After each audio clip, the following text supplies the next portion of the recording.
എല്ലാ മുസ്ലിം വിഭാഗങ്ങളെയും ഒബിസിയായി പരിഗണിക്കുന്ന കർണാടക സർക്കാരിന്റെ നീക്കത്തെ എതിർത്ത് ദേശീയ പിന്നാക്ക വിഭാഗ കമ്മീഷൻ പട്ടിക 1 പ്രകാരം 17 വിഭാഗങ്ങൾക്കും രണ്ടാം പട്ടികയിൽ 19 മുസ്ലിം വിഭാഗങ്ങൾക്കും സംവരണം ഏർപ്പെടുത്തിയതാണ് ദേശീയ കമ്മീഷൻ എതിർക്കുന്നത്. 32% കർണാടകത്തിലെ പിന്നാക്ക വിഭാഗ സംവരണം. 5 ഘടകങ്ങളായി വിഭജിച്ച പിന്നാക്ക വിഭാഗ പട്ടികയാണ് കർണാടകയിലുള്ളത്. 1-ാം പട്ടിക, 1B പട്ടിക, 2B പുറമെ AB എന്നിങ്ങനെ വേർതിരിച്ച 3-ാമത്തെ പട്ടികയും ഉൾപ്പെടുന്നതാണ് സംവരണം. ഇതിൽ പട്ടിക 1-ൽ 17 മുസ്ലിം വിഭാഗങ്ങളും 2-ാം പട്ടികയായ 2Bയിൽ 19 മുസ്ലിം വിഭാഗങ്ങളും ഉൾപ്പെടുന്നു. അതുവഴി സംസ്ഥാനത്തെ 36 മുസ്ലിം വിഭാഗങ്ങളും OBC പട്ടികയിൽ ഉൾപ്പെടുകയാണ്.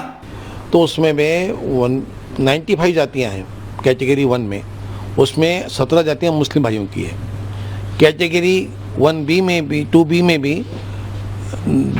100 से अधिक जातियाँ हैं, उस 103 जातियाँ, उसमें 19 जातियाँ मुस्लिम कम्युनिटी की है.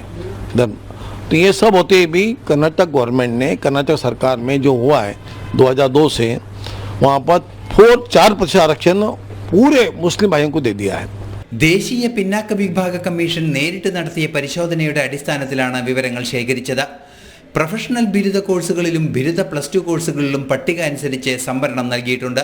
ഇത് സംബന്ധിച്ച് കൃത്യമായ ഒരു മറുപടിയും കർണാടക സർക്കാരിന്റെ ഭാഗത്തു നിന്ന് ലഭിക്കുന്നില്ലെന്നും പിന്നാക്ക വിഭാഗ കമ്മീഷൻ പറയുന്നു. അക്കാരണത്താൽ തന്നെ കർണാടക സർക്കാരിന്റെ നീക്കത്തെ എതിർക്കുന്നുവെന്നും കമ്മീഷൻ അറിയിക്കുന്നുണ്ട്. ന്യൂനപക്ഷ പ്രീണനത്തിലൂടെ വോട്ട് ബാങ്ക് നിലനിർത്താനുള്ള കർണാടക സർക്കാരിന്റെ ശ്രമങ്ങൾക്കാണ് കമ്മീഷന്റെ നിലപാടുകൾ തിരിച്ചടിയായിരിക്കുന്നത്. നാഷണൽ ഡെസ്ക്, ജനം.